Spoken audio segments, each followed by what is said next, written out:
দিবসটাকে অর্থবহ করার জন্য যেটা করা দরকার সেটা হলো সাংবাদিকতার জন্যে যারা প্রাণ দিলেন তাদের স্মৃতির প্রতি শ্রদ্ধা জানানো এবং তাদের এই হত্যাকাণ্ডের নিন্দা জানানো। আমি সভাপতিকে অনুরোধ করব যে গাজায় যে ফিলিস্তিনি সাংবাদিকরা প্রাণ হারিয়েছেন তাদের সংখ্যা 97 থেকে 142। 97 হচ্ছে CPJ committee to protect journalist, তাদের ভেরিফাই করা, প্রত্যেকটা নাম ধরে পেশা ধরে ভেরিফাই করা তালিকা। আর এটা গত 4 এপ্রিল তারা এই তালিকাটা প্রকাশ করেছে। আর আনাদুলুর সংবাদ সংস্থা টার্কি, তুরস্কের জাতীয় সংবাদ সংস্থা, তাদের হিসাবে 142। পৃথিবীতে যদি আমরা এই শতকের কথা হিসাব করি, এটা জানুয়ারি মাসে রিপোর্টার sans frontières RSF বলেছিল যে গাজায় যতজন সাংবাদিক মারা গেছে তখন পর্যন্ত ওই 79 ফিগার যেটা আপনি বলেছেন ওই রকম সংখ্যা ছিল। এত সংখ্যক সাংবাদিক এই দশকে সবগুলো যুদ্ধ মিলিয়েও নিহত হয়নি, প্রাণ হারায়। গাজার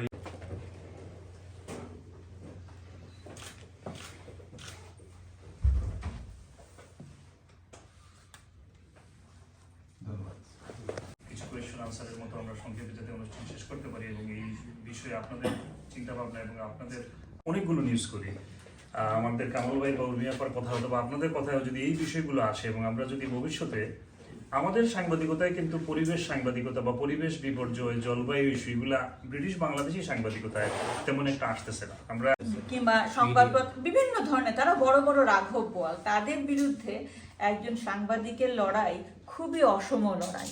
মাঝে মাঝে এই লড়াইয়ে সরকারও যোগ দেন, অর্থাৎ এই রাঘব বোয়ালদের সঙ্গে পৃথিবীর বিভিন্ন দেশে কিন্তু এটা প্রযোজ্য, শুধুমাত্র বাংলাদেশের ক্ষেত্রে না। এই রাঘব বোয়ালদের সঙ্গে সরকার যুক্ত হন, রাঘব বোয়ালদের সঙ্গে কমিউনিটি নেতৃবৃন্দ যুক্ত হন, কারণ তাদেরও একটা স্টেক থাকে সেখানে। সুতরাং সেক্ষেত্রে একবাদী সাধারণ সৎ সাংবাদিকের করণীয় এবং তার বিরুদ্ধে যে থ্রেট, সেটা কিন্তু একটা বোয়াকে যেভাবে হেনস্থা করা হয়েছিল সেটা কিন্তু নেওয়া সম্ভব কিনা, এতটা রিস্ক নেওয়া আমার জন্য, আমার পরিবারের জন্য কতটা আমার জন্য সম্ভব। কারণ দিনের শেষে আমরা নাইজেরিয়ার একজন সাংবাদিক, তাকে শুধুমাত্র তাকে হেনস্থা করা হয়নি, তার স্ত্রী, তার সন্তান, তার পরিবারের অন্যান্য যারা আছে প্রত্যেককে বিনা মামলায় জেল হাজতে ঢোকানো হয়েছে। আমাদের এখানে একজন সিনিয়র সাংবাদিক আছে, তিনি, তার পরিবারও এই ধরনের হেনস্থার শিকার হয়েছেন বাংলাদেশের প্রেক্ষাপটে। সুতরাং এই ইস্যুটি আমার মনে হয় শুধুমাত্র বাংলাদেশের ক্ষেত্রে প্রযোজ্য না, বিশ্বব্যাপী প্রযোজ্য।